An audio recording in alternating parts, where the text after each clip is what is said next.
आज है 6 दिसंबर 2025 दिन शनिवार। Welcome back to Clean News MP. चलिए देखते हैं मध्य प्रदेश की 25 फटाफट बड़ी खबरों को। इससे पहले आप न्यूज को कहां से देख रहे हैं हमें कमेंट में बताना बिल्कुल ना भूलें। साथ ही हमारे फेसबुक पेज को भी फॉलो करें। फेसबुक पेज का लिंक डिस्क्रिप्शन में दिया गया है। एमपी विधानसभा में 13,474 करोड़ का अनुपूरक बजट पारित। सीएम का वादा, प्रदेश को विकसित बनाएंगे। मध्य प्रदेश विधानसभा के शीतकालीन सत्र के अंतिम दिन 13,474 करोड़ रुपए का दूसरा अनुपूरक बजट पारित किया गया। बजट पर चर्चा के दौरान विपक्ष ने सवाल उठाए, जिसमें नेता प्रतिपक्ष उमंग सिंघार ने वित्तीय पहलुओं पर जवाब मांगा। सरकार की ओर से वित्त मंत्री जगदीश देवड़ा ने सभी सवालों का संतोषजनक जवाब दिया। मुख्यमंत्री ने इस अवसर पर कहा कि राज्य के विकास में किसी प्रकार का भेदभाव नहीं होगा और पूरे प्रदेश को विकसित राज्य बनाने हेतु सभी योजनाओं को समान रूप से लागू किया जाएगा। मध्य प्रदेश में पहली बार ऑनलाइन पारदर्शी पद्धति से सरकारी नियुक्ति। मध्य प्रदेश में सुशासन और पारदर्शिता के नए अध्याय की शुरुआत कर दी गई है। पहली बार सरकारी नियुक्तियां पूरी तरह से ऑनलाइन और पारदर्शी तरीके से की गई। मुख्यमंत्री डॉक्टर मोहन यादव ने आंगनबाड़ी कार्यकर्ताओं और सहायिकाओं को विधानसभा में नियुक्ति पत्र वितरित किए। उन्होंने कहा कि प्रशासन के सबसे निचले स्तर पर काम करने वाली बहनों को उच्चतम स्तर पर सम्मान देना ऐतिहासिक कदम है। ग्रामीण भारत में नया डेयरी बायोगैस मॉडल, किसानों की आमदनी हुई दुगनी। ग्रामीण अर्थव्यवस्था में डेयरी और पशुपालन का नया मॉडल किसानों की आमदनी बढ़ा रहा है। अब किसान सिर्फ दूध बेचने तक सीमित नहीं है, बल्कि दूध से बने प्रोडक्ट्स और गोबर से बनने वाली बायोगैस और जैविक खाद से भी आय प्राप्त कर रहे हैं। माइक्रो डेयरी प्रोसेसिंग यूनिट के जरिए छोटे निवेश में किसान स्थायी और बढ़ती आमदनी हासिल कर रहे हैं। नर्मदापुरम में जमीन मकान महंगा होगा, 15% तक बढ़ सकते हैं रेट। नर्मदापुरम शहर में मकान और प्लॉट खरीदने वालों के लिए कीमतों में बढ़ोतरी आने वाली है। शहरी क्षेत्रों में जमीन के दाम 10 से 15% तक बढ़ सकते हैं। अप्रैल 2026 में नई गाइडलाइन जारी करने के लिए अब तैयारी शुरू कर दी गई। तहसीलों से प्रस्ताव मांगे जा रहे हैं। पंजीयन विभाग जिले भर में उन इलाकों को चिन्हित कर रहा है जहां सबसे अधिक मकान और प्लॉट बिके हैं। भोपाल मेट्रो के किराया तय, कमर्शियल रन की तैयारियों में तेजी। भोपाल मेट्रो के कमर्शियल रन को लेकर बड़ा अपडेट आया है। इंदौर की तरह भोपाल मेट्रो का किराया तय कर लिया गया। बोर्ड में प्रस्ताव पहले से मंजूर किया जा चुका है। मेट्रो कमर्शियल रन की तैयारियों के लिए हाल ही में बैठक हुई, जिसमें किराए की मैनुअल व्यवस्थाओं की समीक्षा की गई। प्रारंभ में प्रत्येक स्टेशन पर 5-5 टिकट काउंटर रखे जाएंगे। ऑटोमेटिक टिकट फेयर सिस्टम के लिए कंपनी चुनने के बाद तय होगा कि इनमें से कितने काउंटर चालू और कितने बंद किए जाएं। भोपाल नगर निगम में 12,000 से ज्यादा दैनिक वेतनभोगी होंगे नियमित, प्रस्ताव तैयार। भोपाल नगर निगम ने अपने लंबे समय से कार्यरत दैनिक वेतनभोगी कर्मचारियों और विनियमित कर्मियों के भविष्य को लेकर बड़ा निर्णय लेने की तैयारी शुरू की। निगम में 12,000 से अधिक दैनिक वेतनभोगी कर्मियों का विनियमितीकरण और 1,215 विनियमित कर्मचारियों को नियमित करने का प्रस्ताव तैयार किया गया है। इसे 30 दिसंबर को होने वाली परिषद की बैठक में रखा जाएगा। अधिकारियों का कहना है कि इस कदम से कर्मचारियों की सेवा स्थिरता बढ़ेगी। सरकार का नया निगरानी प्रस्ताव। सरकार टेलीकॉम इंडस्ट्री के एक प्रस्ताव पर विचार कर रही है, जिसके तहत स्मार्टफोन कंपनीज को सैटेलाइट लोकेशन हमेशा ऑन रखने के लिए बाध्य किया जा सकता है। इसका उद्देश्य बेहतर निगरानी सुनिश्चित करना है। इस प्रस्ताव का सैमसंग, एप्पल और गूगल ने प्राइवेसी चिंताओं के कारण विरोध किया। रॉयटर्स की रिपोर्ट के अनुसार ये जानकारी ईमेल, दस्तावेज और सूत्रों के हवाले से मिली है। डीएवीवी में टीचर्स के बाद सब्जेक्ट एक्सपर्ट जांचेंगे कॉपीज, फिर आएगा रिजल्ट। देवी अहिल्या विश्वविद्यालय ने व्यावसायिक पाठ्यक्रम की मूल्यांकन व्यवस्था में बदलाव किया। अब परीक्षा उत्तर पुस्तिकाओं का मूल्यांकन 2 स्तरों पर किया जाएगा। पहले शिक्षकों के द्वारा कॉपीज की जांच होगी। इसके बाद परीक्षा समिति की विषय विशेषज्ञ टीम द्वारा पुनः जांच की जाएगी। केवल इसके बाद संबंधित पाठ्यक्रम का रिजल्ट जारी किया जाएगा। विश्वविद्यालय प्रशासन ने यह नई व्यवस्था लागू कर दी है। अधिकारियों का कहना है कि इस प्रक्रिया के तहत आगामी परीक्षा की उत्तर पुस्तिकाओं का मूल्यांकन किया जाएगा। मध्य प्रदेश में बच्चों ने पी Coldrif cough syrup, 42% DEG मिलने से हड़कंप। मध्य प्रदेश में कोल्ड ड्रिप कफ सिरप के 3 और सैंपल अमानक पाए गए। इन सैंपल में डाइथिलीन ग्लाइकॉल की मात्रा 42% पाई गई, जबकि निर्धारित मानक के अनुसार किसी भी कफ सिरप में DEG की मात्रा 0.1% से अधिक नहीं होनी चाहिए। ये सैंपल उन बॉटल्स के हैं जो बच्चों के द्वारा पीने के बाद बचे। इस मामले में स्वास्थ्य विभाग में हड़कंप मच गया। अधिकारियों ने चेतावनी जारी करते हुए कहा कि इस तरह के अमानक उत्पाद बच्चों के लिए बेहद खतरनाक हैं। कॉलेज में अब एक और भारतीय भाषा सीखने की पहल, परिवार और दोस्त भी जुड़ सकेंगे। राष्ट्रीय शिक्षा नीति 2020 के तहत देश के उच्च शिक्षण संस्थानों में छात्रों के लिए नई पहल शुरू की जा रही है। भारतीय भाषा समिति ने एक और भारतीय भाषा सीखें योजना के दिशा निर्देश जारी किए। इसके तहत सभी छात्रों को मातृभाषा के अलावा कम से कम एक स्थानीय और एक अतिरिक्त भारतीय भाषा सीखनी होगी।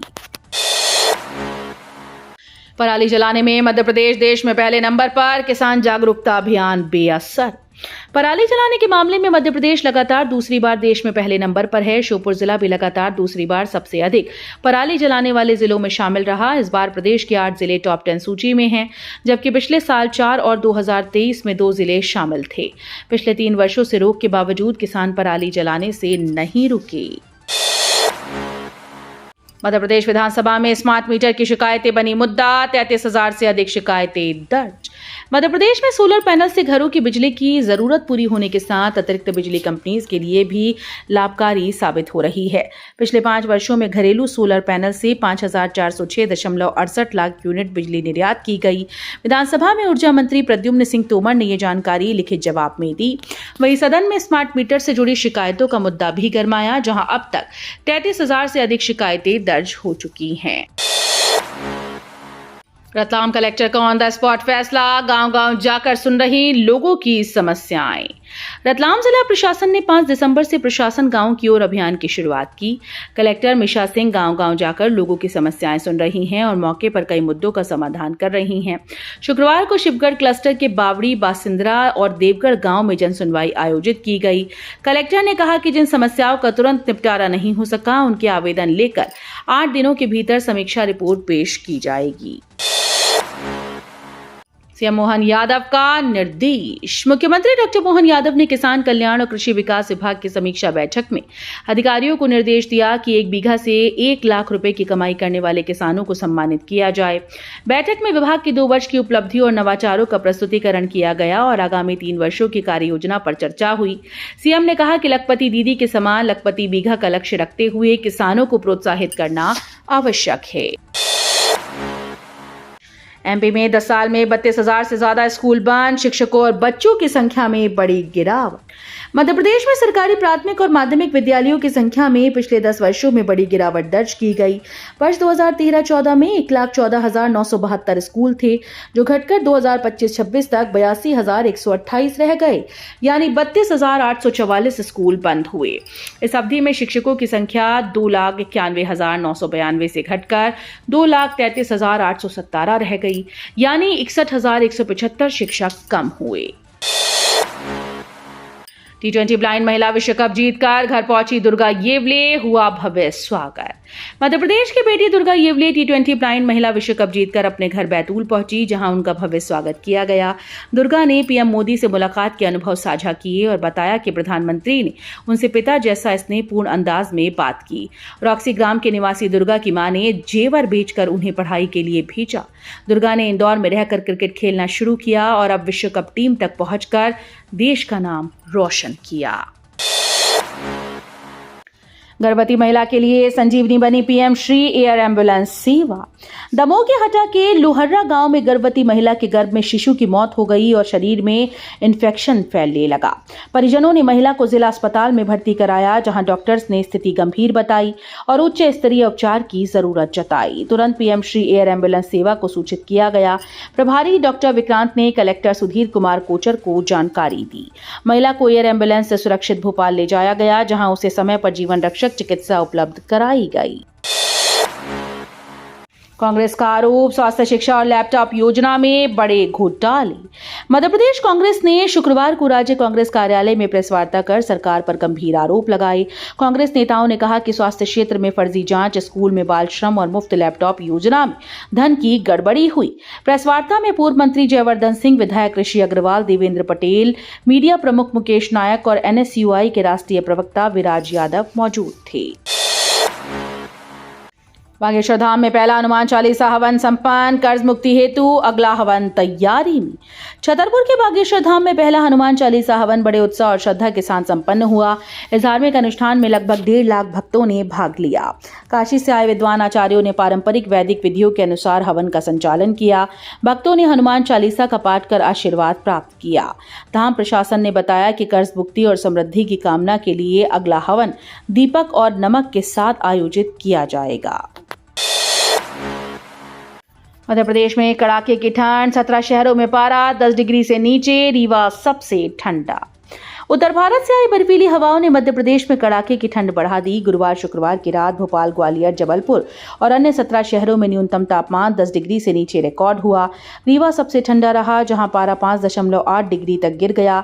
भोपाल में 8.2 डिग्री, ग्वालियर में 7.5, जबलपुर में 9.9 और इंदौर में 11 डिग्री सेल्सियस तापमान दर्ज हुआ। सिंगरौली में जंगल कटाई पर विधानसभा में हंगामा, कांग्रेस ने किया वॉकआउट। मध्य प्रदेश विधानसभा के शीतकालीन सत्र के अंतिम दिन सिंगरौली में जंगल कटाई का मुद्दा गर्मा गया। कांग्रेस विधायकों ने वन विभाग से जवाब मांगा, लेकिन संतोषजनक उत्तर न मिलने पर उन्होंने सदन में नारेबाजी करते हुए वॉकआउट किया।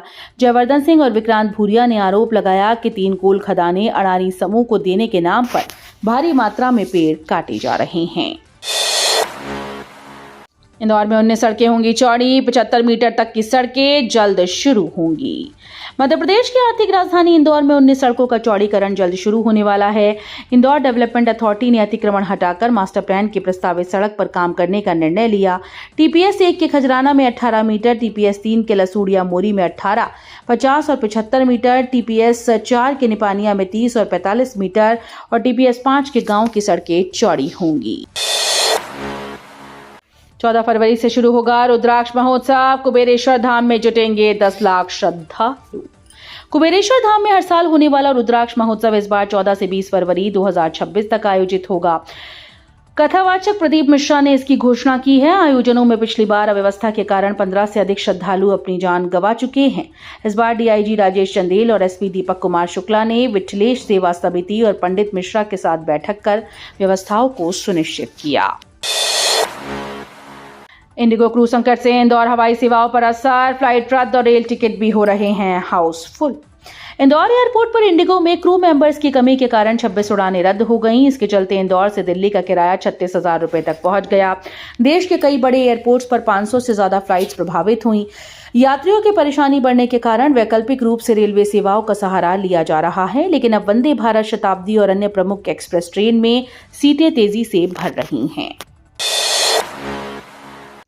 दक्षिण अफ्रीका के खिलाफ तीसरे वनडे में टीम इंडिया की जीत पर होगी नजर। भारत और दक्षिण अफ्रीका के बीच विज़ाग में शनिवार को तीसरा और अंतिम वनडे मैच खेला जाएगा। टीम इंडिया विराट कोहली और रोहित शर्मा से फिर से धमाकेदार प्रदर्शन की उम्मीद रखती है। युवा खिलाड़ी अभी तक पूरी तरह से खरे नहीं उतरे हैं, इसलिए उन पर दबाव होगा। उम्मीद पोर्टल की धीमी गति से वक्फ संपत्तियों का पंजीकरण प्रभावित, समय सीमा बढ़ाने की मांग। सुप्रीम कोर्ट के निर्देश के बाद केंद्र सरकार ने वक्फ संपत्तियों के पंजीकरण के लिए उम्मीद पोर्टल लॉन्च किया, लेकिन पोर्टल की धीमी गति के कारण मुस्लिम समाज को परेशानी हो रही है और संपत्तियां समय पर दर्ज नहीं हो पा रही।